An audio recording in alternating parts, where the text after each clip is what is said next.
کرنے والا جنتی ہے۔ حضرت ابو ہریرہ کہتے ہیں کہ ایک اعرابی نبی اکرم صلی اللہ علیہ وسلم کی خدمت میں حاضر ہوا اور عرض کیا، مجھے ایسا عمل بتائیے جسے کرنے سے میں جنت میں داخل ہو جاؤں۔ آپ نے فرمایا، اللہ تعالیٰ کی عبادت کرو، اس کے ساتھ کسی کو شریک نہ کرو، فرض نماز قائم کرو، فرض زکوٰۃ ادا کرو اور رمضان المبارک کے روزے رکھو۔ اس نے کہا، اللہ کی قسم میں اس سے زیادہ کچھ نہ کروں گا۔ جب وہ آدمی واپس ہوا تو آپ نے فرمایا، جسے جنتی آدمی دیکھنا پسند ہو وہ اسے دیکھ لے۔ اسے بخاری نے روایت کیا ہے۔ تو اس سے کیا پتہ چلتا ہے کہ جو لوگ اپنے فرائض ادا کریں، اور اس موضوع کی مناسبت سے جو زکوٰۃ ادا کرنے والا ہے وہ اپنے اس فعل کی وجہ سے جنت میں جائے گا، جبکہ وہ باقی فرائض بھی ادا کرے۔ زکوٰۃ ادا کرنے والے کے ایمان کی گواہی رسول اللہ صلی اللہ علیہ وسلم نے دی ہے۔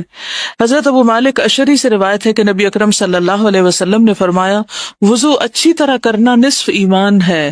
کبھی ہم نے سوچا کہ یہ بھی ایمان کا حصہ ہے؟ جب ہم طہارت حاصل کر رہے ہوتے ہیں تو گویا ایک طرح سے اپنے ایمان کی بھی تجدید کر رہے ہوتے ہیں۔ اور الحمدللہ کہنا میزان کو نیکیوں سے بھر دیتا ہے۔ سبحان اللہ اور اللہ اکبر کہنا آسمان اور زمین کو نیکیوں سے بھر دیتے ہیں۔ کہیے الحمدللہ، سبحان اللہ، اللہ اکبر۔ جب ایسی کوئی حدیث سنا کریں، پڑھا کریں، فوراً ساتھ ہی عمل کر لیا کریں، کیونکہ پھر تو پتہ نہیں یاد کب تک رہتی ہے کب تک نہیں، لیکن جس وقت سامنے آئی چیز اسی وقت اس کو کر گزرے۔ نماز قیامت کے دن روشنی ہوگی، سبحان اللہ، اور زکوٰۃ صاحب ایمان ہونے کی دلیل ہے۔ صبر کرنا روشنی ہے، یعنی جو انسان صبر کرتا ہے اللہ تعالیٰ اس کے مسئلے کا حل نکال دیتا ہے۔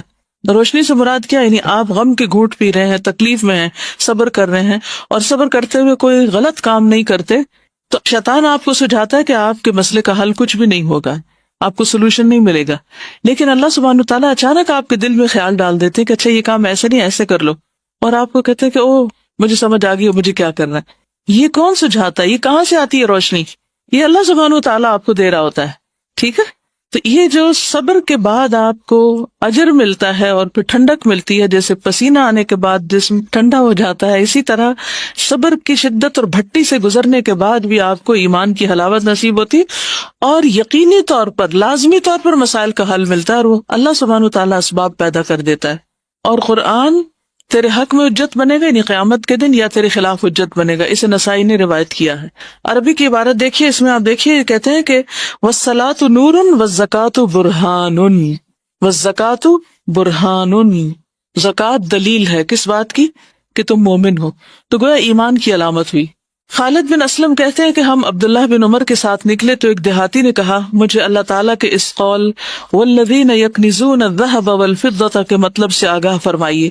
حضرت ابن عمر نے فرمایا، جس آدمی نے سونا چاندی جمع کیا اور اس کی زکوٰۃ نہ دی تو اس کے لیے خرابی ہے، اور یہ آیت زکوٰۃ کا حکم اترنے سے پہلے کی ہے۔ جب زکوٰۃ فرض ہوئی تو اللہ تعالیٰ نے مال زکوٰۃ کے ذریعے اس کو پاک کر دیا۔ اسے بخاری نے روایت کیا ہے۔ اور زکوٰۃ ادا کرنے سے مال میں اضافہ ہوتا ہے، کیونکہ زکوٰۃ کا معنی کیا ہے؟ النمو والزیادہ، یعنی اس سے مال زیادہ ہوتا ہے، بڑھتا ہے اور ملتا ہے، ٹھیک ہے۔ اس کے علاوہ بھی کچھ اور فائدے ہیں جو دیگر احادیث میں بیان ہوئے ہیں۔ سب سے پہلی بات تو یہ کہ زکوٰۃ کی ادائیگی اللہ تعالیٰ کی اطاعت کا ذریعہ ہے، یعنی ہم اللہ سبحانہ وتعالیٰ کا ایک حکم مانتے ہیں، اور جب انسان اللہ تعالیٰ کی اطاعت کرتا ہے تو اللہ تعالیٰ ایسے بندے پر رحمت فرماتا ہے، اس کو ثواب دیتا ہے، اس کو عذاب سے بچاتا ہے، ایسا شخص اللہ کی رضا پاتا ہے، ٹھیک ہے۔ کیا کیا فائدے ہیں بتائیے اب مجھے؟ اطاعت کا موقع ملتا ہے، اللہ کا حکم مان رہے ہیں، کوئی معمولی بات نہیں ہے، اور اللہ کی رحمت آتی ہے اطاعت سے، اور ثواب ملتا ہے، جزا ملتی ہے، مال کا ایک درہم 700 اور کئی گنا انسان کو واپس اللہ سبحانہ وتعالیٰ دنیا اور آخرت دونوں جگہ لوٹاتا ہے۔ فرشتے دعائیں کرتے ہیں کہ اللہ جو دے رہا ہے اس کو اور زیادہ دے۔ اور کیا ملتا ہے؟ عذاب سے بچاؤ ہوتا ہے۔ اب یہ دو الگ الگ چیزیں، ایک ہے جنت کا ملنا اور ایک ہے عذاب سے بچنا۔ بعض لوگ جنت میں جائیں گے لیکن عذاب بھگت کے، ٹھیک، اور بعض لوگ جنت میں جائیں گے عذاب کے بغیر ہی۔ تو عذاب سے بچنے کا بھی موقع ملتا ہے انسان کو، کیونکہ مال کا دینا انسان کے لیے ایک حفاظت کا ذریعہ بن جاتا ہے۔ آگے انشاءاللہ ہم دیکھیں گے کہ کس طرح قبر میں حفاظت ہوتی ہے زکوٰۃ اور صدقات دینے سے، اور باقی بھی حشر کے دن کیا انسان کو فائدے ہوں گے۔ اور پھر یہ ہے کہ اللہ کی رضا حاصل ہوتی ہے، پھر اللہ سبحانہ وتعالیٰ کے قرب کا ذریعہ ہے۔ اللہ عز و جل فرماتا ہے، جو شخص میرے کسی دوست کی تذلیل کرتا ہے وہ مجھ سے جنگ کو حلال کر لیتا ہے۔ یعنی ایک شخص اگر اللہ کا محبوب ہے، اللہ کا پیارا ہے، اور کوئی اس کو ذلیل کرنے پہ تلا ہوا ہے، اللہ سبحانہ تعالیٰ خود اس سے نبٹ لیتا ہے. اور فرائض کی ادائیگی سے زیادہ بندہ کسی چیز سے میرا قرب حاصل نہیں کرتا. فرائض کی ادائیگی سے بڑھ کر بندہ کسی چیز سے میرا قرب حاصل نہیں کرتا. یعنی اگر آپ اللہ کے مقرب بندوں میں شامل ہونا چاہتے ہیں، شوق ہے نیئرسٹ ٹو اللہ سبحانہ و تعالی، تو سب سے زیادہ جو چیز آپ کو فائدہ دے گی وہ فرائض کی ادائیگی ہے. اپنے فرض پورے کیجیے. اور بندہ میرا قرب حاصل کرنے کے لیے مسلسل نوافل پڑھتا رہتا ہے حتیٰ کہ میں اس سے محبت کرنے لگتا ہوں.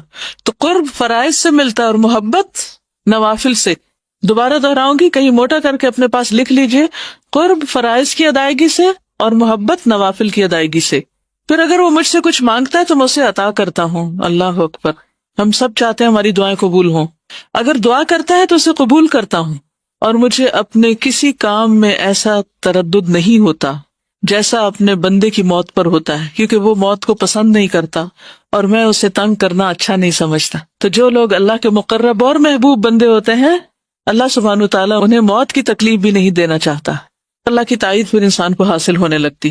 تو زکوٰۃ کی ادائیگی صرف ایک بوجھ سمجھ کے لے کے اچھا کتنے پیسے ہیں کیلکولیشن کرو، اتنے روپے بن گئے، اتنا زیور سے اتنے تولے سونا ہے، اتنے وہ بن گئے، اچھا اتنے بنتے، چلو لفافے میں ڈالو اور جا کے دے آؤ جہاں دینا ہے.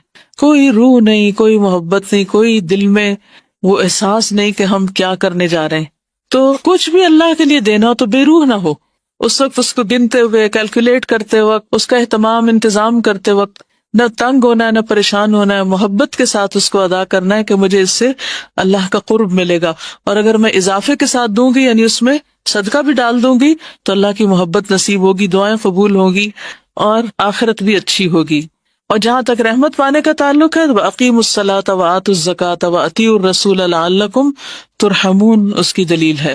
پھر ایک اور جگہ اللہ سبحانہ تعالیٰ فرماتے ہیں وَاكْتُبْ لَنَا فِي هَذِهِ الدُّنْيَا حَسَنَةً وَفِي الْآخِرَةِ إِنَّا هُدْنَا إِلَيْكَ قَالَ عَذَابِي أُصِيبُ بِهِ مَنْ أَشَاءُ وَرَحْمَتِي وَسِعَتْ كُلَّ شَيْءٍ فَسَأَكْتُبُهَا لِلَّذِينَ يَتَّقُونَ وَيُؤْتُونَ الزَّكَاةَ. ڈائریکٹ زکوٰۃ کی بات آ گئی عمل میں کہ میں اپنی رحمت لکھ دوں گا ان لوگوں کے لیے، لازم کر دوں گا جو ڈرتے ہیں، تقوی اختیار کرتے ہیں، بچتے ہیں، بچ کے چلتے ہیں، ڈر کے چلتے ہیں، ڈر کے زندگی بسر کرتے ہیں کہ ہمارا کوئی ایکشن، ہماری کوئی بات، ہمارا کوئی قدم اللہ کو ناراض نہ کر دے. وَيُؤْتُونَ الزَّكَاةَ، اور زکوٰۃ دیتے ہیں. وَالَّذِينَ هُمْ بِآيَاتِنَا يُؤْمِنُونَ، اور وہ لوگ ہماری آیات پر ایمان رکھتے ہیں. سورۃ الاعراف 156 ہے. اس میں اللہ تعالیٰ فرماتے ہیں میری رحمت ہر چیز پہ چھائی ہوئی ہے، لیکن میں ان لوگوں کے لیے تو لکھ ہی دوں گا، ان کو عنایت کر دوں گا جو تقوی اور زکوٰۃ کا اہتمام کرتے ہیں. پھر زکوٰۃ جو ہے وہ انسان کی جان کا فدیہ بھی ہے. یحییٰ علیہ السلام کو 5 باتوں کا حکم دیا گیا تھا کہ ان پہ خود بھی عمل کریں اور بنی اسرائیل کو بھی حکم دیں. ان میں سے ایک ہے میں تمہیں صدقہ کرنے کا حکم دیتا ہوں، کیونکہ اس کی مثال اس شخص کی ہے جسے دشمن نے قید کر کے اس کے ہاتھ گردن سے باندھ دیے ہوں. مصیبت میں پھنس گیا ہو انسان. اب امیجن کیجئے دشمن نے قید بھی کر لیا، گردن سے ہاتھ بھی باندھ دیے، یعنی ویسے بھی انسان آئسولیشن میں اور اوپر سے ہاتھ بھی بندھے ہوئے ہیں، اور پھر اسے قتل کرنے کے لیے لے چلیں اور وہ ان سے کہے کیا تم میری جان کا فدیہ وصول کرنے کے لیے تیار ہو؟ پھر وہ تھوڑے اور زیادہ کے ذریعے جس طرح بھی بن پڑے اپنی جان کا فدیہ پیش کرنے لگے، یہاں تک کہ اپنے آپ کو چھڑا لے. تو دنیا میں بھی جب حالات ایسے ہو جائیں کہ ہر چیز بندھ جائے تو کیا کریں؟ صدقہ دیں. اور خصوصاً اگر کوئی زکوٰۃ میں سے کمی بیشی رہتی ہو تو پہلے اس کو پورا کریں، کیونکہ نفلی صدقات زکوٰۃ کے قائم مقام نہیں ہو سکتے. واضح؟ پہلے اپنے فرض کو پورا کریں اور پھر اس کے بعد نوافل کی طرف توجہ دیں. پھر ایک اور فائدہ یہ ہے کہ گناہوں اور خطاؤں کو مٹانے کا باعث ہوتا ہے صدقہ اور زکوٰۃ. سورۃ المائدہ آیت 12 میں اللہ تعالیٰ فرماتے ہیں کہ ہم نے بنی اسرائیل سے پکا وعدہ لیا اور ہم نے ان میں 12 سردار مقرر کیے، اور اللہ نے فرمایا بے شک میں تمہارے ساتھ ہوں. انی معکم، اللہ کا ساتھ. لئن اقمتم الصلاۃ وآتیتم الزکاۃ، اگر تم نے نماز پڑھی اور زکوٰۃ ادا کری. ٹھیک، تو اس سے کیا پتہ چلتا ہے کہ اللہ کا ساتھ نصیب ہوتا ہے، اللہ کی مدد آتی ہے اس شخص کو جو زکوٰۃ دیتا ہے. اور میرے رسولوں پر ایمان لائے اور انہیں قوت دی اور اللہ کو قرض دیا، اچھا قرض یعنی دین کے راستے میں جان مال سے مدد کی، تو یقیناً میں تم سے تمہارے گناہ ضرور دور کر دوں گا. تو اس سے کیا ہوتا ہے؟ گناہوں کا کفارہ. اور یقیناً تمہیں ایسے باغوں میں داخل کروں گا جن کے نیچے نہریں بہتی ہوں گی. پھر جس نے اس کے بعد تم میں سے کفر کیا تو یقیناً وہ سیدھے راستے سے بھٹک گیا. جنرلی بھی صدقے کے بارے میں آتا ہے کہ صدقہ گناہوں کو اس طرح ختم کر دیتا ہے جیسے پانی آگ کو بجھا دیتی. اللہ اکبر. کیونکہ گناہ انسان کے راستے کی رکاوٹ ہوتے ہیں. انسان کی نیکی کے راستے میں کیا چیز رکاوٹ بنتی ہے؟ گناہ. انسان کے رزق کے راستے میں کیا چیز رکاوٹ بنتی ہے؟ گناہ. تو اس کے لیے پھر کیا کرنا چاہیے؟ صدقہ کرنا چاہیے تاکہ رکاوٹیں دور ہو جائیں. ٹھیک ہے. سب اعمال میں افضل عمل صدقہ. اب میں صدقے کی کچھ حدیثیں بیچ میں اس لیے لا رہی ہوں کہ صدقات کی کتنی قسمیں؟ 2 قسمیں، ایک فرض اور ایک نفل. تو جب صدقے کا لفظ آتا ہے نا قرآن مجید میں یا حدیث میں، تو اس سے مراد دونوں ہو سکتے ہیں. عام طور پر جب ہم صدقہ بولتے ہیں تو اس سے مراد صرف کیا لیتے ہیں؟ نفل صدقہ. تو نفل ادا کرنے سے پہلے فرض کی فکر کیجئے. اس کے جو فضائل ہیں یا فضیلت ہے زکوٰۃ ادا کرنے کی، یہ جب صدقے کا لفظ ہے تو اس کو بھی اس میں ایک عمومی معنی میں لا سکتے ہیں کہ اس کا یہ فائدہ ہو. کیونکہ ہم پتہ کیا ہمارے ذہن میں اشکال کیا ہے؟ ہمارے ذہن میں اشکال یہ ہے کہ یہ تو فرض ہے نا، یہ کون سا احسان جتانا ہے اور اس سے ہمیں کیا ملے گا، تو فرض ادا کر رہے ہیں. یعنی جب فرض کی ادائیگی ہوتی ہے تو عموماً ہم کسی بھی چیز کی توقع نہیں رکھتے بدلے میں، جواب میں. ایسا ہی ہے. آپ میں سے کون کون زکوٰۃ دیتے ہیں؟ تھوڑا سا مجھے اندازہ ہو جائے کہ میں کن لوگوں کو پڑھا رہی ہوں جن کو کچھ پریکٹیکل ایکسپیرینس بھی ہے یا نہیں. اوکے الحمدللہ. اور کچھ نے آئندہ انشاءاللہ دینی ہے شادی وادی کے بعد جب زیور ملے گا تو. اور ہو سکتا ہے اب بھی آپ صاحب نصاب ہوں اور آپ کو پتہ ہی نہ ہو، تو آگے انشاءاللہ کھل جائے گا آپ پر کہ آپ پہ زکوٰۃ آتی ہے کہ نہیں آتی. تو آپ نے آج تک جتنی بھی زکوٰۃ دی، کبھی زکوٰۃ دیتے ہوئے یہ سوچ آئی کہ اس پہ مجھے ثواب بھی ملے گا؟ کم آتی ہے نا، کم خیال آتا ہے کہ اس پہ ثواب ہوگا یا اس سے مجھے کوئی میری بلا ٹلے گی یا اس سے مجھے اللہ کا قرب نصیب ہوگا یا جنت یا رحمت یا. تو اس لیے بہت ضروری ہے کہ ان احادیث کو ریفریش کر لیا جائے. تو حدیث میں آتا ہے کہ صدقہ گناہوں کو اس طرح ختم کرتا ہے جیسے پانی آگ کو بجھاتا ہے، اور صدقہ سب اعمال میں افضل ہے. حضرت عمر رضی اللہ تعالیٰ عنہ سے روایت ہے، کہتے ہیں کہ اعمال آپس میں فخر کرتے ہیں، تو صدقہ کہتا ہے میں تم میں سب سے افضل ہوں. اور فلاح پانے کا ذریعہ بھی ہے زکوٰۃ. قد افلح المؤمنون الذین هم فی صلاتهم خاشعون والذین هم عن اللغو معرضون والذین هم للزکاۃ فاعلون. پھر اسی طرح زکوٰۃ ادا کرنے والوں کو مساجد آباد کرنے کی سعادت حاصل ہوتی. مسجد اللہ کا گھر ہے، جو اللہ کا گھر بناتا ہے اس کو لک آفٹر کرتا ہے اللہ تعالیٰ، جنت میں اس کا گھر بناتے ہیں. تو جو لوگ زکوٰۃ دیتے ہیں اللہ تعالیٰ ان کو توفیق دیتے ہیں کہ وہ مساجد کو آباد کر سکیں. اس سے پتہ یہ چلتا ہے کہ فرائض ادا کرنے سے، خصوصاً مالی فرض ادا کرنے، زکوٰۃ ادا کرنے سے انسان کے لیے نیکیوں کے مزید دروازے کھلتے ہیں اور اللہ کے دین کی خدمت کا موقع ملتا ہے. انما یأمر مساجد اللہ من آمن باللہ والیوم الآخر واقام الصلاۃ وآتى الزکاۃ ولم یخش الا اللہ فعسى اولئک ان یکونوا من المہتدین. اللہ کی مسجدیں تو وہی آباد کرتا ہے جو اللہ اور آخرت کے دن پر ایمان لایا اور اس نے نماز قائم کی اور زکوٰۃ ادا کی اور اللہ کے سوا کسی سے نہ ڈرا، تو یہ لوگ امید ہے کہ ہدایت پانے والوں میں سے ہوں گے. تو اللہ کی مسجدیں کون آباد کرتے ہیں؟ جو ایمان لاتے ہیں اور نماز اور زکوٰۃ کی پابندی کرتے ہیں. ٹھیک ہے. زکوٰۃ ادا کرنے والے اللہ کی مخلوق میں سے بہترین لوگ ہیں. ابو ہریرہ کہتے ہیں نبی صلی اللہ علیہ وسلم نے فرمایا، کیا میں تمہیں مخلوق میں سب سے بہتر آدمی کے بارے میں نہ بتاؤں؟ صحابہ نے عرض کیا کیوں نہیں یا رسول اللہ؟ فرمایا وہ آدمی جو اپنے گھوڑے کی لگام پکڑے، اللہ عز و جل کی راہ میں نکل پڑا ہو اور جہاں ضرورت ہو وہ اس پر سوار ہو کر جائے. یعنی اللہ کے راستے میں نکلا، جہاں ضرورت ہے اس پہ جاتا ہے. کبھی اس نے روکا ہی نہیں کہ یہ میرا پرسنل گھوڑا ہے اور میرے ذاتی کاموں کے لیے ہے اور میں اس پر اب کوئی اور اللہ کے راستے کا کام کیسے کروں. جیسے عام طور پر ہم جب ذاتی ضرورت کے لیے کہیں گاڑی دوڑانی ہوتی ہے تو خوشی سے جاتے ہیں، لیکن اگر دین کے کام کے لیے کہیں نکلنا ہو تو ہم سوچنے لگتے ہیں کہ اس کا پیٹرول کون دے گا. فرمایا کہ اللہ کے راہ میں نکل پڑا ہو، جہاں ضرورت ہو وہ اس پر سوار ہو جائے. پھر فرمایا کیا میں تمہیں اس کے بعد والے آدمی کے بارے میں بتاؤں کہ اس کے بعد کس کا درجہ افضل؟ تو وہ ہے نمبر 1 ٹاپ کلاس. اور سیکنڈ نمبر پہ کون ہے مقابلے میں؟ صحابہ نے عرض کیا کیوں نہیں ہے اللہ کے رسول صلی اللہ علیہ وسلم، آپ ہمیں ضرور بتائیے. فرمایا وہ آدمی جو اپنی بکریوں کے ریوڑ میں ہو، یعنی بکریاں چراتا ہے، چرواہا ہے بظاہر دنیا میں، چرواہا شیپرڈ. کبھی کسی نے چرواہا دیکھا؟ اچھا کوئی بتائے گا دیکھ کر کیا خیال آیا؟ ہے بیچارہ مسکین. اور مجھے پتہ کیا آتا ہے خیال، کہتے اللہ کو اس کی بکریاں خرید لے. کیونکہ ہم عام طور پہ کب دیکھتے ہیں چرواہے؟ جب عید کا موقع ہوتا ہے نا تو وہ شہر میں لیے پھر رہے ہوتے ہیں. وہ جس سڑک پہ جاؤ وہاں وہ ساتھ لے کے تو چرا رہے ہوتے ہیں اور لے جا رہے ہوتے ہیں. تو فکر ہو رہی ہوتی ہے کہ پتہ نہیں ایسے واپس نہ چلے جائیں، کہ کتنی سال بھر محنت کی ہے انہوں نے اور اب یہ. تو بہرحال ہمارے دل میں یہی خیال ہے، میرے دل میں تو کم از کم رحم آتا ہے ان پر. لیکن اللہ کی نظر میں اس کا مقام کیا؟ اگر وہ نماز قائم کرے اور اس کی زکوٰۃ دیتا ہو. یاد رکھیے جو مال بڑھتا ہے اس پہ زکوٰۃ ہوتی ہے. جو مال بڑھتا ہے، جیسے بکریاں بڑھتی ہیں، تو جو بکریوں کے ریوڑ میں ہو نماز ادا کرے اور زکوٰۃ ادا کرے، کیونکہ اس کی دنیا وہی بکریاں ہیں نا، وہ ان کو چھوڑ کے نماز نہیں پڑھے گا کہ یہ کہیں گم نہ جائے، ادھر ادھر نہ نکل جائے، تو وہ اس حال میں بھی نماز پڑھتا ہے اور پھر دھیان رکھتا ہے اپنا پورا نصاب کا، وہ گن کے رکھتا ہے کہ کتنی بکریاں میری، اس میں سے کتنی زکوٰۃ ہوگی، کس تاریخ کو زکوٰۃ ہوگی، اور وہ اس کی زکوٰۃ ادا کرتا ہے۔ اور فرمایا کیا میں تمہیں مخلوق میں سب سے بدتر آدمی کے بارے میں نہ بتاؤں؟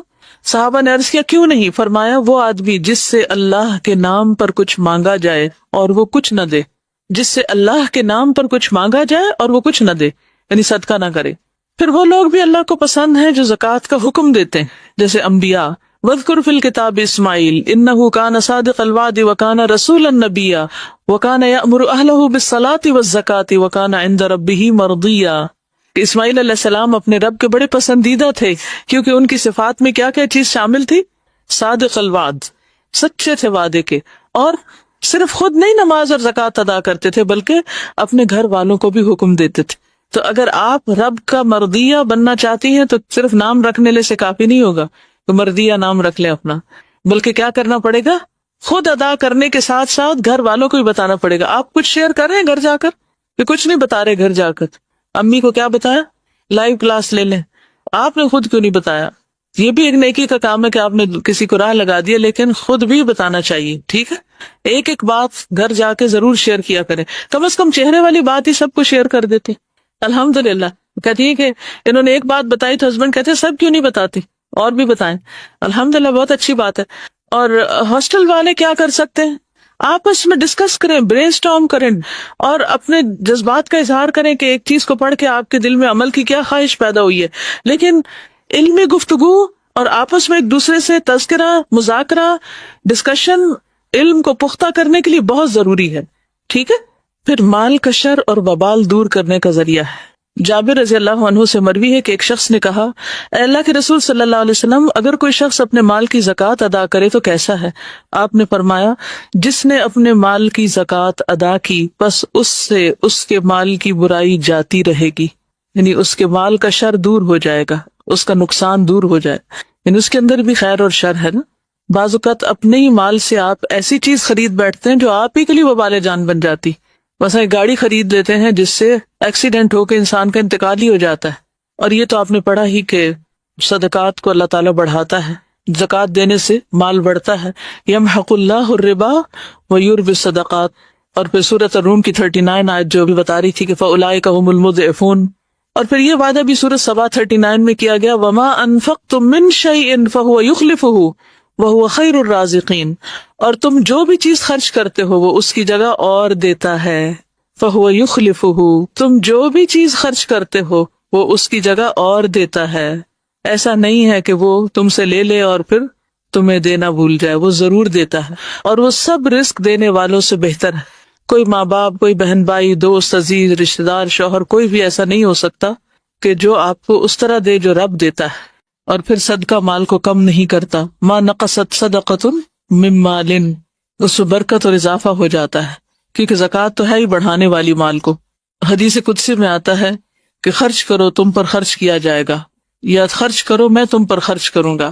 رسول اللہ صلی اللہ علیہ وسلم نے فرمایا، صحیح مسلم کی روایت ہے، اللہ کا دایاں ہاتھ بھرا ہوا ہے اور رات دن کی فیاضی سے اس میں کوئی کمی واقع نہیں ہوتی۔ کیا تم نہیں دیکھتے کہ اس نے آسمان و زمین کے پیدا کرنے سے کتنی فیاضی کی ہے؟ جب سے آسمان و زمین پیدا ہوئے وہ خرچ کر رہا ہے، لیکن اس کے دائیں ہاتھ میں کوئی کمی واقع نہیں ہوتی، یعنی سب کچھ دے کے بھی کچھ نہیں ختم ہوتا۔ پھر اسی طرح اللہ سبحانہ وتعالیٰ کئی گنا بڑھا کے چیز واپس کرتے ہیں۔ ان المصدقین والمصدقات واقرضوا اللہ قرضا حسنا یضاعف لهم ولهم اجر کریم۔ بلا شبہ صدقہ کرنے والے مرد اور صدقہ کرنے والی عورتیں اور جنہوں نے اللہ کو اچھا قرض دیا انہیں کئی گنا زیادہ دیا جائے گا اور ان کے لیے باعزت اجر ہے۔ صدقہ اور زکوٰۃ کی دنیا میں بھی حیران کن اثرات نظر آتے ہیں۔ کیا آپ نے وہ کہانی سن رکھی ہے جس میں ایک آدمی جو جنگل میں چلا جا رہا تھا اور اس کے کانوں میں ایک آواز پڑی جو بادل سے آ رہی تھی کہ فلاں شخص کے باغ کو سیراب کرو، تو اس آواز پر وہ شخص بادل کی طرف چلا کہ بادل کدھر جا رہا ہے، تو ادھر ادھر موو ہونے لگا، دیکھا تو بادل ایک پتھر کے اوپر برسا ہے، ایک پتھریلی جگہ پہ برسا ہے، اور جب پانی برسا تو وہ پانی نالیوں کی شکل میں ایک کھالے کے شکل میں آ کے اکٹھا ہو گیا، اور پھر وہ اس پانی کے پیچھے جانے لگا تو وہ ایک خاص شخص کے کھیت تک جا رہا تھا. وہاں ایک شخص اپنے کھیت کو پانی لگا رہا تھا تو اس نے اس کا نام پوچھا. اس نے جب اپنا نام بتایا تو کہا یہ تو وہی نام ہے جو میں نے ابھی بادل میں سنا تھا. تو پھر اس نے پوچھا کہ تم میرا نام کیوں پوچھ رہے تھے؟ تو اس نے کہا کہ میں نے بادل میں آواز سنی کہ جس کا یہ پانی ہے اور اس میں تمہارا نام لے کر کہا گیا کہ فلاں آدمی کے باغ کو سیراب کر دو، یعنی بادل کو حکم ملا کہ یہ پانی فلاں کے باغ کے لیے ہے. اب تم بتاؤ تم کون سا ایسا عمل کرتے ہو جس کی وجہ سے تمہارے ساتھ یہ معاملہ کیا جا رہا ہے. اس نے کہا کہ اگر آپ اصرار کرتے ہیں تو میں آپ کو بتا دیتا ہوں. میں باغ کی پیداوار پر غور کرتا ہوں تو میں اس کے 3 حصے کرتا ہوں. 1/3 صدقہ کرتا ہوں، 1/3 دے دیتا ہوں. another 1/3 جو ہے اس کو اپنے گھر والوں کو کھلاتا ہوں، گھر والوں کی ضروریات پوری کرتا ہوں. اور باقی تیسرا حصہ یعنی ٹوٹل مال کے 3 حصے کر کے 1 صدقہ کر دیا، 1 گھر والوں کو دے دیا اور 1 واپس باغ میں ڈال دیتا ہوں. یعنی اس پر پھر مزید جو کچھ خرچ آتا ہے باغ کو سنوارنے میں وہ لگا دیتا ہوں. تو کتنی زبردست رزق مینجمنٹ تھی کہ اللہ نے دیا، اس میں اپنا حصہ حق بھی رکھا، گھر والوں کا رکھا، اور اس کے ساتھ ساتھ کیا کیا، غریبوں کو بھی یاد رکھا، صدقہ بھی کیا، اور پھر باغ کا بھی حق نہیں بھولا کہ جو دے رہا ہے اس کو بھی دیا جائے. پھر مال کا خرچ کرنا انسان کو سخی بناتا ہے.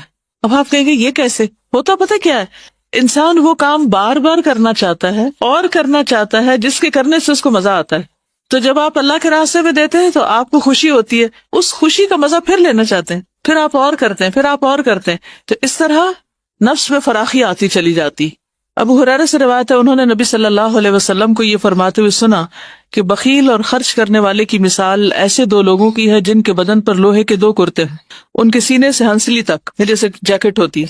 جب خرچ کرنے والا خرچ کرتا ہے تو اس کے تمام جسم کو وہ کرتا چھپا لیتا ہے اور تمام جسم پر پھیل جاتا ہے، یعنی اس کی کنڈیاں کھلنے لگتی ہیں، وہ لمبا ہونا شروع ہو جاتا ہے اور اس کی انگلیاں اس میں چھپ جاتی ہیں، بازو بھی لمبے ہو جاتے ہیں، چلنے میں اس کے پاؤں کا نشان مٹ جاتا ہے، یعنی اس کے نیچے بھی لانگ ڈریس بن جاتا ہے. لیکن بخیل جب خرچ کرنے کا ارادہ کرتا ہے تو اس کا ہار ہلکا ایک دوسرے سے چمٹ جاتا ہے، تانگ ہونے لگتا ہے، اور پھر وہ اسے کھولنا چاہتا تو کھلتا نہیں اور وہ کچھ دے نہیں پاتا.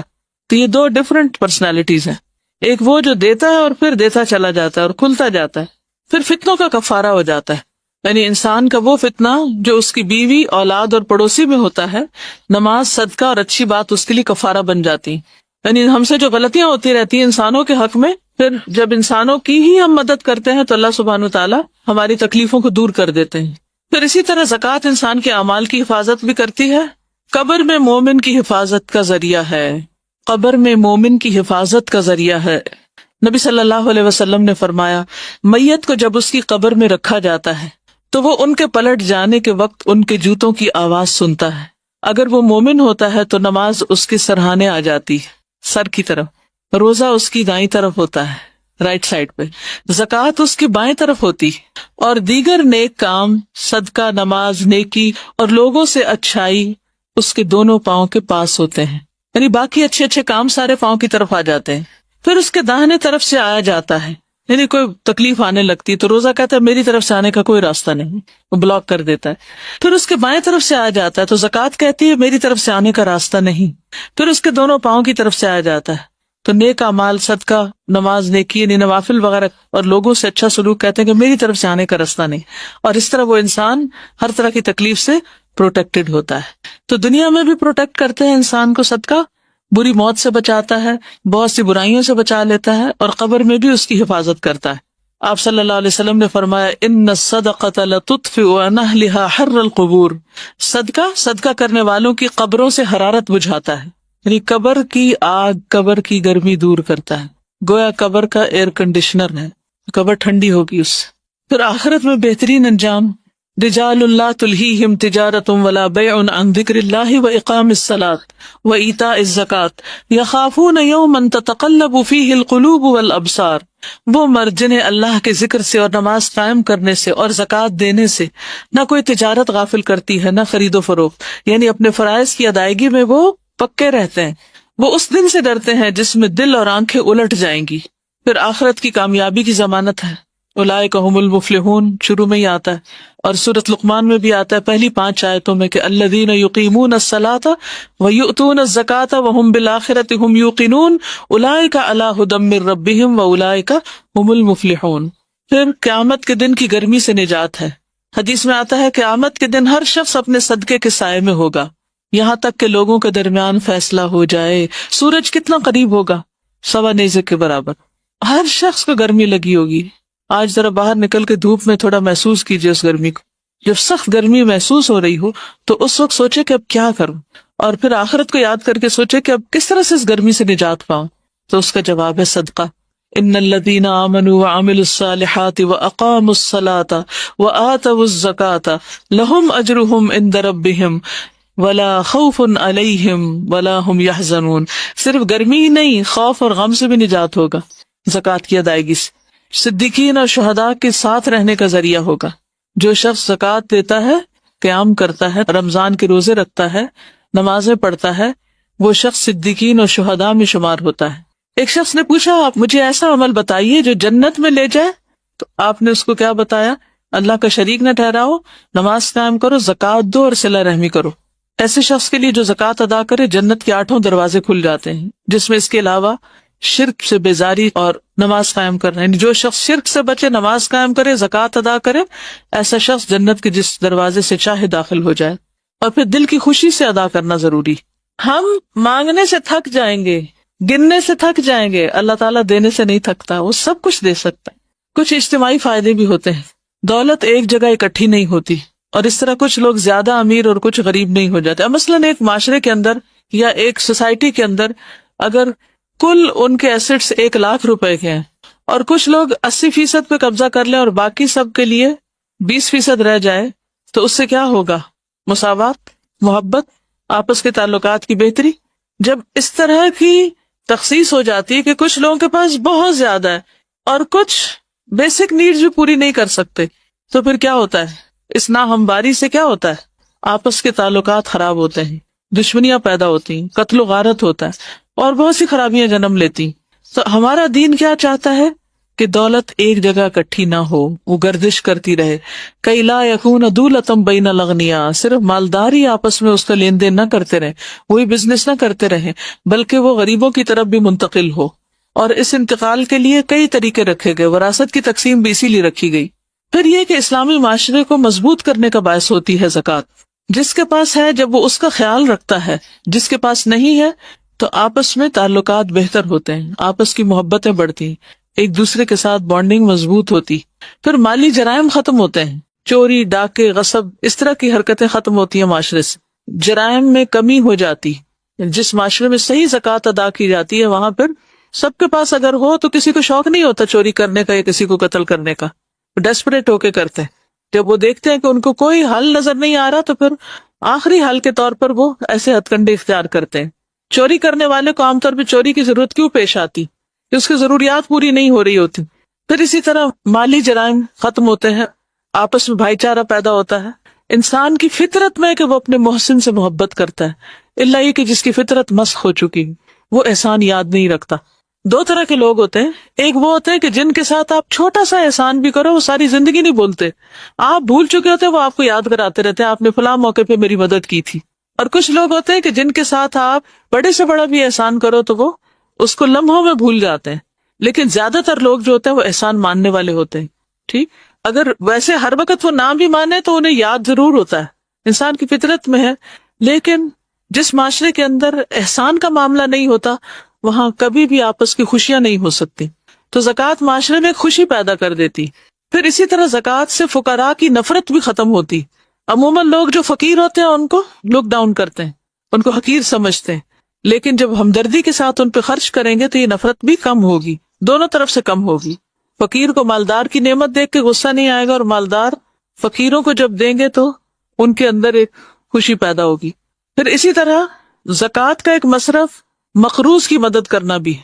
تو جب کوئی شخص اپنی زکوٰۃ کسی مقروض کو دیتا ہے تو مقروض کو رسوائی اور غم سے نکلنے کا موقع دیتا ہے، اس سے بھی معاشرے کے اندر خوشحالی پیدا ہوتی۔ زکوٰۃ کے مصارف میں سے ایک مصرف نو مسلموں پہ خرچ کرنا، یا ایسے نان مسلمس پر جو مسلمان ہو سکتے ہوں، تو اس سے اسلام کی ترقی بھی ہوتی۔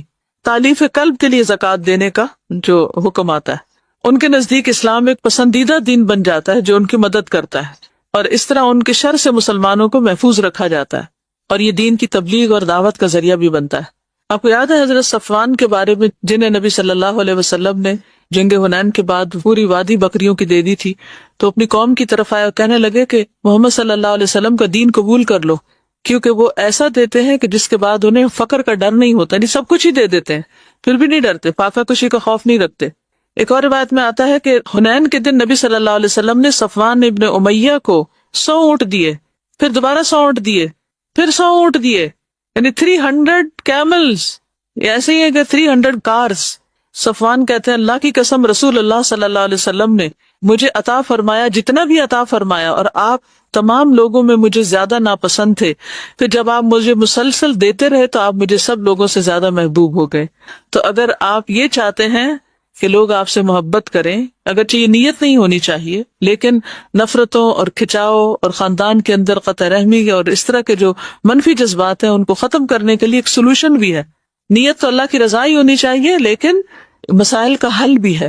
یعنی جب آپ دوسروں کی مدد کرتے ہیں تو اس کے دل میں جو آپ کے بارے میں بدگمانیاں ہوتی ہیں کہ یہ میری مدد نہیں کرتا، اس کو میرا خیال نہیں، وہ بھی دور ہو جاتی، محبت بڑھتی۔ دیکھیے بیوی کو شوہر سے کیوں دلوایا گیا، کبھی آپ نے سوچا؟ بیوی خود بھی تو کما سکتی تھی۔ تو جو خواتین خود بھی کماتی وہ بھی دیکھیں کہ خود کمائی ہوئی آمدنی اور شوہر کے دیے ہوئے پیسے دونوں میں فرق ہوتا ہے۔ کیا فرق ہوتا ہے؟ فیلنگ میں کیا فرق ہوتا ہے؟ تو اللہ سبحانہ تعالیٰ نے اسی لیے شوہر کو قوام بنایا، اور پھر شادی کے موقع پر مہر لازم کیا، اور بعد میں بھی نان نفقہ کی ذمہ داری دی۔